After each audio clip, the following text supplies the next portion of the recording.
An achievement gap exists in American schools on many different levels. Schools vary greatly socially, economically, and racially, which leads to varying degrees of achievement and causes the gap to exist. Having an equal opportunity in education has been a problem for women throughout history. Originally, the curriculum was formulated around educating white males.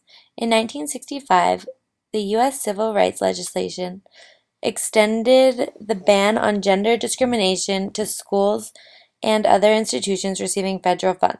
Once this was in place, statistics had shown that women have been successful in making progress in closing the gap. Just as women were not a consideration when forming the curriculum in the 1800s, neither were minorities. Schools are mainly segregated racially due to the history of systemic oppression and poverty that certain racial backgrounds face. This issue began due to the existence of slavery in the 1800s, which increased this problem on many levels. Although African Americans were unable to attend schools, some individuals and organizations would educate them with private funds. Slavery was outlawed with the 13th Amendment to the U.S. Constitution in 1865, and Black Americans were recognized as citizens with equal protection and privileges with the passage of the 14th Amendment in 1868. Although these changes were made, Black students were still treated differently in the educational system. The Supreme Court ruling 1954 Brown v. Board of Education solved large segregation issues within schools. This case argued that separate but equal was unconstitutional, which then opened the doors of public schools to all students. Also, in 1964, the Federal Civil Rights Act outlawed discrimination.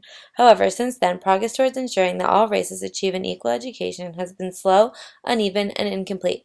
This gap has been and will continue to be the most difficult category for educators to reach equality. Although race and gender are considered to be obstacles in the way of the achievement gap, socioeconomic standing is the greatest differentiator. Socioeconomic status and race coincide with one another. Minority students are more likely to come from low-income families, live in poor neighborhoods, and attend poorly funded schools based on the patterns that exist within the school system. Schools in lower-income districts have often had less qualified teachers and fewer educational resources due to the school district's financial situations. Therefore, students who live in poverty are far more likely to underachieve. There are many reasons for this underachievement, including poor nutrition, lack of health care, absence of security, and weak support system. All of the reasons listed above contribute to the lower economic performance.